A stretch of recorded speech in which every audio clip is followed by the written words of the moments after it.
Hai guys, sekarang ini pengen ngebahas tentang klub kecanduan mantan. Klub kecanduan mantan ini sebenarnya mengingatkan aku sama Get Your Dream dari Mainstream. Klub kecanduan mantan sebenarnya sudah aku ikuti dari awal. Maksudnya waktu Netflix Indonesia itu diumumkan, dan menurut aku akan menjadi sebuah series ataupun film. Ya pada saat itu kan belum jadi ya, yang cukup baik menurut aku. Kirain aku klub kecanduan mantan ini adalah satu film panjang atau film movie yang menjadi film komedi yang cukup baik menurutku. Tapi ini ternyata film klub kecanduan mantan ini adalah sebuah series yang cukup lucu, yang berpunyai konsep sitcom tuh udah mulai jarang ya sekarang ini ya. Jadi Cory, Tina, Raisa, Kevin dan juga Asep itu adalah anggota dari klub kecanduan mantan yang punya banyak banget permasalahan dalam percintaannya. Misalnya semua bisa dibilang anggota klub kecanduan mantan ini benar-benar kecanduan sama mantannya alias tidak bisa move on. Raisa itu walaupun pemimpin bertindak sebagai pemimpin di klub kecanduan mantan ya, tapi Raisa itu juga mempunyai seorang mantan yang dia tidak bisa lupa. Sampai mereka punya program di klub kecanduan mantan bahwa barang-barang mantan harus dibuang gitu ya. Barang-barang mantan itu harus benar-benar musnah. Tapi Raisa sendiri masih menyimpan banyak hal yang diberikan sama mantannya. Bahkan masih juga sering ketemu, sering stalking. Tina adalah sebuah karakter yang diperankan oleh Rachel Amanda. Tadi kan Agatha Priscilla ya, Raisa itu ya, yang kelihatannya paling tenang karena dia mengikuti kayak yoga gitu, namaste, terus dia juga orangnya sopan. Tapi dia masih sering tersulut emosi sama apapun yang berkaitan sama mantan. Sebenarnya karakter dia yang seperti ini pun dibentuk oleh mantannya, bisa dibilangnya dibentuk oleh mantannya yang seorang musisi indie yang selalu mempunyai karakter seperti yang puitis, yang tenang gitu. Karakter ini juga dibuat bisa dibilang dibuat oleh mantannya, dan sampai sekarang bisa membentuk karakter Tina yang sekarang menjadi karakter Tina yang lebih tenang. Di salah satu episode gitu ya, klub kecanduan mantan, sebenarnya di salah satu episode ini Tina pernah meledak-ledak banget emosi sampai ingin menghancurkan barang-barang dari mantannya ketika kita ngomongin soal mantannya ini yang akhirnya membuka terapi spiritual bersama dengan pacar barunya. Dan terapi spiritual itu ataupun bisa dibilang alternatif itu sebenarnya adalah rencana dia dengan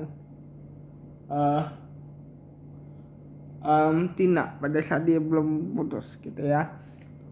Karakter yang ketiga, sebenarnya cowok-cowok ini cukup menarik kayak Cory. Misalnya Cory ini adalah karakter yang bucin sama mantannya itu Ami itu sebenarnya orangnya baik, tetapi Cory ini selalu dimanfaatkan sama Ami. Cory ini sebenarnya adalah salah satu karakter yang paling cerdas di klub kecanduan mantan, tetapi anggota yang satu ini nih Bisu adalah orang yang paling tidak bisa move on, bisa aku bilang. Di salah satu episode klub kecanduan mantan, si Cory ini sempat balikan sama mantannya, karena mantannya masih saling suka. Aku pikir di episode itu ya, di episode yang klub kecanduan mantan yang Cory balikan sama mantannya, wah ini kayaknya akan berjalan lebih baik nih gitu. Ternyata Cory pun tidak berjalan begitu baik hubungannya sama mantannya Ami ini. Kita lanjut lagi ya. Asep sebenarnya salah satu karakter yang paling sederhana. Asep sebenarnya punya anger issues yang lumayan tinggi. Anger issues ini membuat Asep tuh terkadang malah ledak di beberapa kesempatan. Si Asep ini punya beberapa cara untuk mengendalikan anger issues itu, tapi sama aja tetap nggak baik gitu ya. Asep ini punya mama yang sebenarnya lucu. Mamanya justru lebih dekat sama mantannya, dan itu yang membuat Asep mungkin tidak bisa move on dari mantannya gitu ya. Si karakter yang terakhir ini si Kevin ini adalah karakter yang sok kaya, tapi dia tetap aja nggak bisa move on dari mantannya. Walaupun dia sudah punya pacar baru, dia selalu mencari mantan atau mencari cewek yang benar-benar persis sama mantan sebelumnya gitu. Jadi ya Asep ini juga punya salah satu isu yang waktu itu dia udah punya pacar baru, dan bisa dibilang udah lumayan jauh lah, tapi tetap saja dia tidak bisa melupakan mantannya karena dia selalu dibahas si video tersebut pada saat dia mengejar mantannya tersebar gitu ya, secara publik, dan itu yang membuat hubungannya gagal. Setiap karakter sebenarnya di klub kecanduan mantan itu punya karakter masing-masing yang cukup baik, tetapi aku lagi ngomongin soal series, aku lebih prepare ke Netflix membuat klub kecanduan mantan ini sebagai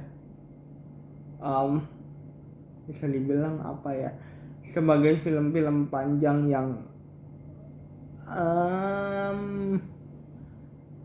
adalah film komedi daripada dibuat sitcom. Karena kalau dibuat salah satu film panjang gitu ya, sebenarnya si Netflix ini bisa menggait attention yang lebih.